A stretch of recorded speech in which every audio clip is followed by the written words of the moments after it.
कि हमें इनको रोकना है।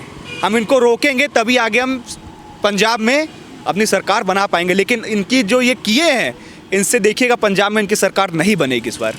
ये जो गुंडा राज की सरकार पंजाब में इन्होंने चला रखी है, वहाँ पे ड्रग्स में लड़के बर्बाद हो रहे हैं, नशे में बर्बाद हो रहे हैं। अगर मोदी जी वहाँ चले जाएंगे तो इनका दुकान बंद हो जाएगा, क्योंकि सब कुछ इन्हीं लोग तो चला रहे हैं। जैसे यूपी में योगी जी ने किया है, इसलिए रोक लिया कि इतनी सारी सौगातें लेके आए थे पंजाब के लिए, कहीं हाथ से ना निकल जाए। ना निकल जाए, इनकी दुकानें हाथ में है कि निकल गया? निकल गया, उनके हाथ, चन्नी के हाथ से निकल गया, चन्नी जी के हाथ से निकल गया। चन्नी से बड़ा कोई नहीं है, हाँ। और नवजोत सिंह सिद्धू से बड़ा। लेकिन जो गलतियां इन्होंने की, इनके हाथ से निकल चुका है पंजाब। 1984 में हुआ था, सीधे सीधे उसकी साजिश है। जो इंदिरा गांधी कांड में हुआ था, एकदम स्पष्ट है, सिखों के ऊपर वो कराने की पूरी साजिश थी। उसी के खिलाफ ये पूरी षड्यंत्र था और यही होने वाला था। हम षड्यंत्र के पीछे कौन था? कांग्रेस, ये पूरी कांग्रेस पार्टी थी, पूरी कांग्रेस पार्टी थी। उसमें किसी व्यक्ति विशेष नहीं, ये पूरी कांग्रेस पार्टी ही थी। क्या साजिश थी क्या, और कितने हद तक पूरी हो पाई है साजिश? कुछ नहीं पूरी हुई, क्योंकि मोदी जी सच्चे देशभक्त हैं और सांच को कभी आँच नहीं आती, ये तो सबको पता है। बस यही बात है। देखिए, जो 1984 में हुआ था, सीधे सीधे उसकी साजिश है।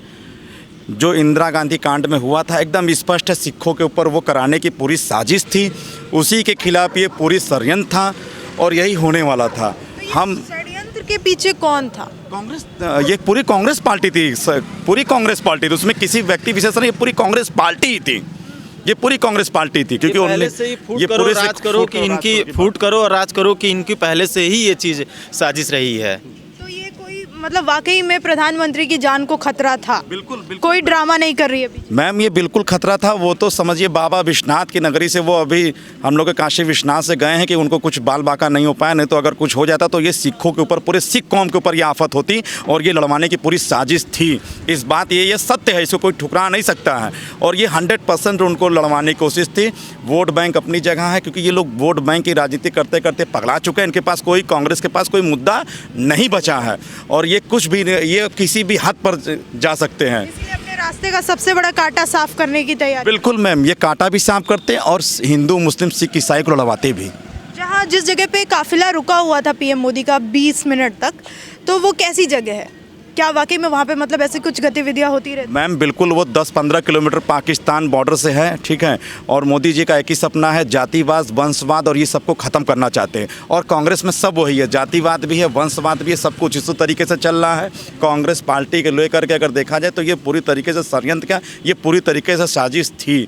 मगर सहयोग बस या कह लीजिए या कुछ भी, या किस जो तात्पर्य वो कह लीजिए, बाबा सही कहा कि मैं बच गया। सीएम चन्नी को धन्यवाद। ये 110% सत्य है। ये सिखों और आम जनताओं को लड़वाने की साजिश थी, वोट बैंक की साजिश थी। तो सिद्धू कह रहे हैं कि ड्रामा था।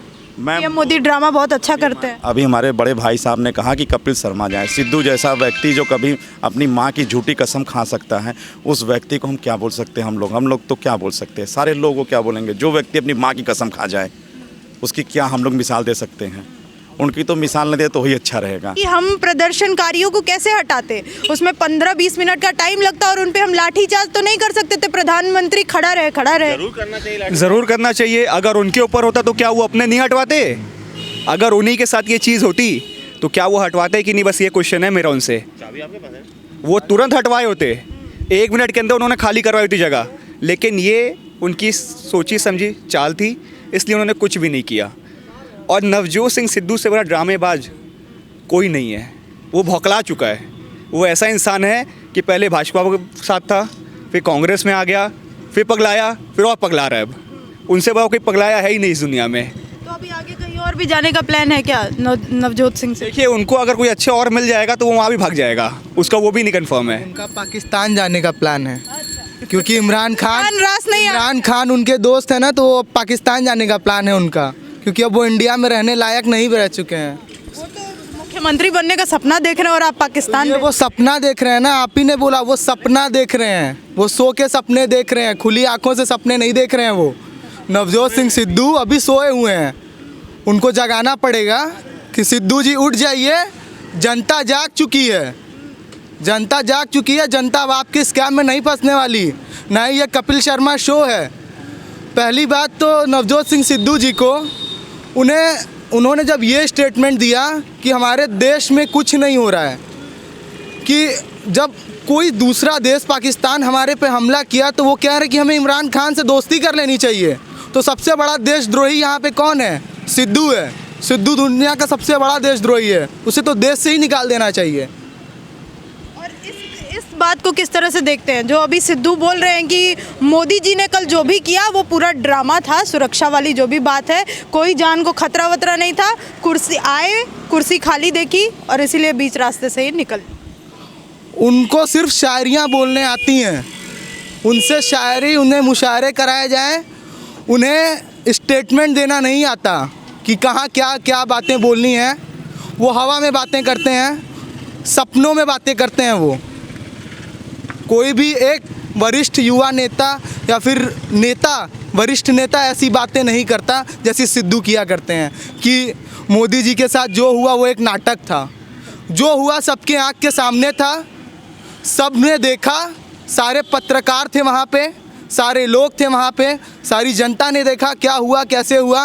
मोदी जी 20 मिनट तक रुके थे पाकिस्तान बॉर्डर से 10 किलोमीटर पहले, वहाँ से उनके साथ क्या भी हो सकता था भगवान जानते हैं कि क्या ही हो सकता था और क्या टल गया उनके ऊपर से।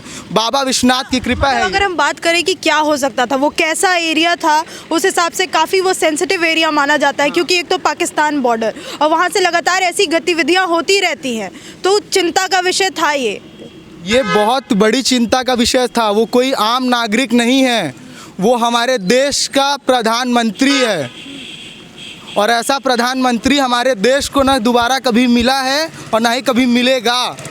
ये इनकी सोची समझी चाल थी हमारे प्रधानमंत्री को मारने की, लेकिन इनकी चाल कामयाब नहीं हो पाई। और जैसा कि मोदी जी ने कहा कि मैं बच गया, तो उन्होंने बहुत सही कहा कि वो बच गए। तो इसीलिए चन्नी नहीं आए थे क्या साथ में? चन्नी स्वागत करने क्यों नहीं आए थे पीएम मोदी का? कह रहे हैं कि कोरोना पॉजिटिव हो गया था कोई उनका करीबी, इसकी वजह से नहीं आ पाया। अभी कल प्रेस कॉन्फ्रेंस में उन्होंने मास्क नहीं पहना था और वो कह रहे हैं कि कोरोना हुआ था। क्या वो क्या चाहते हैं, रिपोर्टर्स को क्या कोरोना फैलाना चाहते हैं क्या? वो वहाँ पे वो जान रहे हैं कि इतनी महामारी चल रही है, उन्हें तो मास्क पहन के आना चाहिए। उनको देख के लोग सीखेंगे। वो क्या सिखाना चाहते हैं कि आप मास्क मत पहनो? और मोदी जी आप देखिए किसी भी सभा में हमारे मोदी जी जो हैं वो हर जगह मास्क पहनते हैं, हर जगह लोगों को बताते हैं कि मास्क पहनना चाहिए।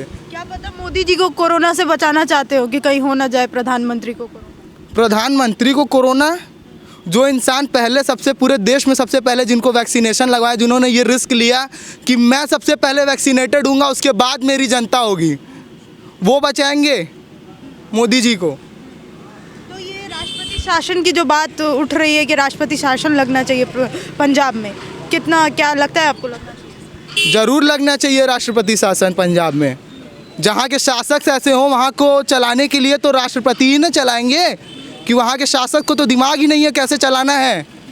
वो अपना घर भी पता नहीं ढंग से चला पाते होंगे कि नहीं, वो देश क्या चलाएंगे? ये जानकारी लीक कैसे हुई? प्रधानमंत्री का रूट कैसे पता चला प्रदर्शनकारियों को? बात सिर्फ और सिर्फ चन्नी को पता थी, उन्होंने ही ये बात लीक करी है। उन्होंने ही वो सारे जो प्रधानमंत्री को रोकने वहाँ प्रदर्शनकारी जो रोड पे बैठे थे, ये सारा का सारा टिकैत और चन्नी और सिद्धू, इन लोगों का पूरा ये वहाँ का मेला जोला था ये सारा कुछ। पहले से पता था कि 5 तारीख को ये होने वाला है? हाँ, पहले से पता था कि कहाँ रोकना है। 10 किलोमीटर पहले रोका, वहाँ 10 मिनट और रुकते तो शायद आज हम प्रधानमंत्री को ना देख पाते। नहीं ऐसा नहीं है भाई। जाको राकेश या मार सके ना कोई 10 मिनट, क्या वहाँ 1 घंटे भी रुकते तब भी उनको कोई हाथ नहीं लगा सकता है, इतना मैं मान सकता हूँ। क्योंकि जिनके ऊपर लाखों करोड़ों का आशीर्वाद हो उनको कोई हाथ भी नहीं लगा सकता है। और दूसरी बात, चन्नी जी और सिद्धू जी का ये प्लान था, क्योंकि मोदी जी पंजाब में जो गए थे उनका मेन कारण था वहाँ के लोगों को करोड़ों का तोहफा देने, लेकिन उन्होंने वहाँ जाने से रोका। क्यों? इसलिए रोका गया ताकि अगर वो पंजाब जाएंगे वहाँ लोगों को देंगे तो वहाँ पूरा का पूरा उनका कैप्चर ख़त्म हो जाएगा। अब आप खुद सोचिए, आपने अभी बोला ना इलेक्शन का ख़त्म हो जाएगा, तो वहाँ की उनकी भी सोच यही थी कि हमें इनको रोकना है, हम इनको रोकेंगे तभी आगे हम पंजाब में अपनी सरकार बना पाएंगे। लेकिन इनकी जो ये किए हैं, इनसे देखिएगा पंजाब में इनकी सरकार नहीं बनेगी इस बार। ये जो गुंडा राज की सरकार पंजाब में इन्होंने चला रखी है, वहाँ पे ड्रग्स में लड़के बर्बाद हो रहे हैं, नशे में बर्बाद हो रहे हैं। अगर मोदी जी वहाँ चले जाएंगे तो इनका दुकान बंद हो जाएगा, क्योंकि सब कुछ इन्हीं लोग तो चला रहे हैं। जैसे यूपी में योगी जी ने किया है, इसलिए रोक लिया कि इतनी सारी सौगातें लेके आए थे पंजाब के लिए, कहीं हाथ से ना निकल जाए। ना निकल जाए, इनकी दुकानें हाथ में है कि निकल गया? निकल गया, उनके हाथ, चन्नी के हाथ से निकल गया, चन्नी जी के हाथ से निकल गया। चन्नी से बड़ा चूतिया कोई नहीं है, हाँ, और नवजोत सिंह सिद्धू से बड़ा।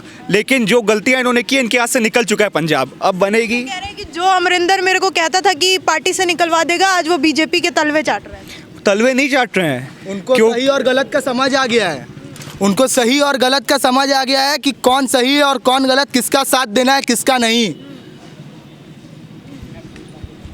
ये साजिश थी या फिर गलती हुई पंजाब सरकार से? ये साजिश था मैम, पूरी तरीके से साजिश था। तो इसमें किसका हाथ है? इसमें जैसे हमारे बड़े भाइयों ने बताया है, जो उन्हीं लोगों की हाथ है, चन्नी जी का, और जो ये लोग हैं इन्हीं लोग का ही हाथ है। क्योंकि ये लोग नहीं चाहते हैं कि उनका जो वहाँ पे पूरी तरीके से काला व्यापार फैला हुआ है, जिस तरीके से वो यहाँ पे इतना अच्छा माहौल और इतनी सारी सुविधाएं जो मिल रही है अपने वाराणसी में, ये चीज़ उनको ये चीज़ दिया जाए। वो चाहते हैं कि हाँ, जिस तरीके से हम काला धन कमा रहे हैं, जिस तरीके से हमको उपयोग में किया जा रहा है वहाँ की जनता को, वैसे ही हम चूसते रहें और करते रहें। मोदी कोई ड्रामा नहीं कर रहे थे जैसा विपक्ष बोल रहा है कि अरे ये तो नाटक है बीजेपी? नहीं, वो कोई ड्रामा नहीं कर रहे थे मैम। अगर वो ड्रामा, जान को खतरा था क्या वहाँ पे? उनके जान को तो वाकई में खतरा था, लेकिन हालांकि वो तो कुछ एक ऐसे समझिए कि भेड़ की झुंड थी कि जो वो सही सारे के सारे मतलब सही बंदे नहीं थे, वो विपक्षी के ही बंदे थे, और वहाँ पे उनको कुछ भी नहीं होता। ये बात तो जाहिर सी बात है, अगर वो रुके रहते हैं या वो जो भी वहाँ पे रहते, वो चाहे जितने देर तक रहते, ऐसा कुछ नहीं होता। तो जो मोदी जी ने कहा कि थैंक यू मैं जिंदा वापस लौट आया, वाकई इस बात में दम है? जी मैम, इस बात में दम है, क्योंकि उनको लगा कि उनके विपक्षी और जिस तरीके से घेराबंदी किए, जो भी कुछ उनके साथ हुआ, तो उनको ये चीज़ लगा और वो ये चीज़ दिखाएं कि हाँ मेरे साथ ऐसा। देखिए, होता क्या है कि जो सही आदमी होते हैं उनके दुश्मन भी कई होते हैं, गलत आदमी के भी दुश्मन कई होते हैं, लेकिन जो सही आदमी होता है ना, उनको दबाने के लिए बहुत सारे दुश्मन होते हैं। गलत आदमी को गलत आदमी मिल जाते हैं तो वो खुश रहते हैं, क्योंकि उनको एक बराबर इक्वल का बंदा मिल जाता है, और हर सच्चे इंसान को मारने के लिए कई बंदे रहते हैं। पंजाब सरकार पे कई इल्ज़ाम लगा रही है बीजेपी, कल जो हुआ पीएम मोदी की सुरक्षा को लेके, लेकिन पंजाब सरकार मानने को तैयार नहीं है। ना ही कांग्रेस पार्टी की तरफ से कोई ऐसा बयान आया है कि हाँ हम मानते हैं हमसे गलती हुई। उनका कहना है कि ये बीजेपी का नाटक चल रहा है, कुर्सियाँ खाली थी, रैली में भीड़ नहीं थी, पीएम मोदी का जादू नहीं चला, इसलिए वापस लौट गए। ये कोई बीजेपी की कोई चाल नहीं है, ये कांग्रेस की ही चाल है। ये इसमें राहुल गांधी का अहम रोल है। मेन आदमी वही है जो बोलने में कैसा भी बोलता है, लेकिन साजिश रचने वाला मेन खिलाड़ी वही है कांग्रेस का। क्या साजिश थी क्या, और कितने हद तक पूरी हो पाई है साजिश? कुछ नहीं पूरी हुई, क्योंकि मोदी जी सच्चे देशभक्त हैं और सांच को कभी आँच नहीं आती, ये तो सबको पता है। बस यही बात है। तो कल पंजाब में जो भी पीएम मोदी के साथ हुआ, उस पे इन लोगों से जिनसे हमने बात की, उनका साफ कहना है कि गृह मंत्रालय को सख्त से सख्त एक्शन लिया जाना चाहिए और पंजाब सरकार को माफ़ी मांगनी चाहिए और ऐसे बेतुके बयान नहीं देने चाहिए और सबसे पहले अपनी गलती को मानना चाहिए।